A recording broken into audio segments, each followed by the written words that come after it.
پہاڑی زبان کی مضبوط بنیادیں روشن دیتے ہیں اور سبیل ستی مرہون۔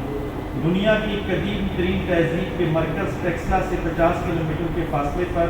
سے اور دنیا کے دوسرے خوبصورت ترین دارالحکومت اسلام آباد سے صرف 10 کلومیٹر کے فاصلے پر سے پہاڑی زبان کا راج شروع ہو جاتا ہے، اور یہ پاکستان کی 3 اکائیوں یعنی اسلام آباد اور پنجاب کے شمالی حصے کوٹی ستیاں اور مری اور صوبہ خیبر پختونخوا کے سرکل بکوٹ گلیات اور نورا سے ہوتے ہوئے ہمالیہ کے کوساروں کے سائے میں دریاؤں اور آبشاروں کی سرزمین آزاد کشمیر میں داخل ہو جاتی ہے۔ پھر کشمیر میں جیلم اور نیلم ویلی کے شفاف پانیوں اور ہوادار سبزہ زاروں سے باد صبا کی طرح مہکتے ہوئے مقبوضہ کشمیر میں داخل ہو جاتی ہے۔ مقبوضہ کشمیر میں داخل ہوتے ہوئے کشمیر کی راج دہانی میں آزادی کے نغمے بناتے ہوئے سری نگر تک جا پہنچتی ہے۔ دوسری طرف جیلم شہر سے چند کوس دور رومی کشمیر میاں محمد بخش رحمۃ اللہ علیہ سے پہاڑی زبان فیض عروج حاصل کرتے ہوئے سیف الملوک کی سر میں پیر پنجال اور حاجی پیر اور نیزا پیر کے بوسے لیتے ہوئے جموں شہر کے قریب تک پہنچ جاتی ہے۔ پاکستان اور کشمیر سے پہاڑی زبان کے عاشق سکھوں نے ہجرت کر کے پنجاب میں جہاں جہاں اپنے مسکن بنائے وہاں پر پہاڑی زبان کو بھی دلہن کی طرح سجا کر رکھا ہوا ہے۔ یہ پہاڑی زبان کے عاشق مہاجروں بالخصوص اہلیان میرپور نے اس زبان کو اتنا نام دیا کہ برطانیہ میں انگریزی کے بعد بولی جانے والی دوسری بڑی زبان پہاڑی زبان ہے، اور سکھ پہاڑیوں نے اس کو کینیڈا تک پہنچا دیا ہے۔ پھر 7 ممالک میں ہمالیہ کے ہر پہاڑ کے دامن میں نیپال کی چوٹیوں تک یہ خوبصورت جھرنوں کی طرح بہتی ہوئی نظر آتی ہے۔ مقبوضہ کشمیر میں بڑی حد تک اس کو سرکاری سرپرستی بھی حاصل ہوئی ہے، جو بہت زیادہ خوش آئند بات ہے۔ انشاءاللہ تعالیٰ پاکستان سمیت باقی ملک بھی اس کو ضرور ایک دن یہ سرپرستی دینے پر مجبور ہو جائیں گے۔ روحانی طور پر اس کو صوفیاء کرام نے بہت عہود بخشا ہے، جبکہ سماجی تہذیبی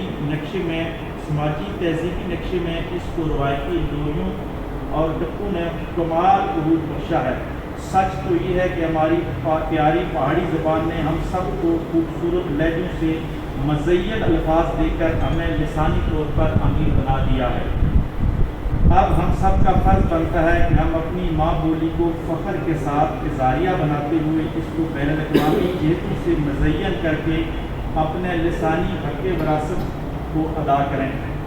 اس فرض کی ادائیگی کا کلمی حق 21ویں صدی کی ابتدا میں مورخ و محقق عرض کوثر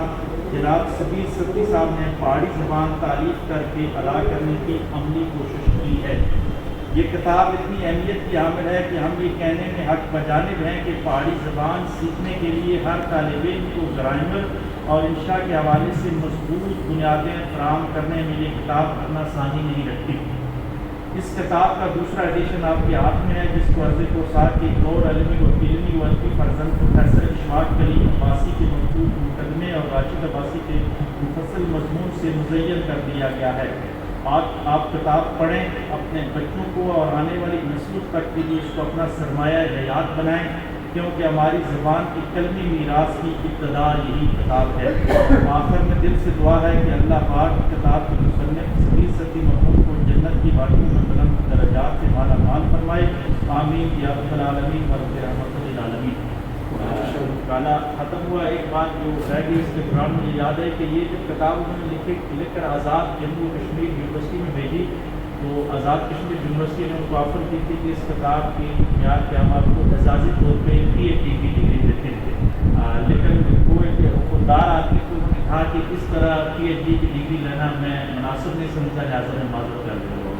تاریخ پیدائش نہیں بولتے،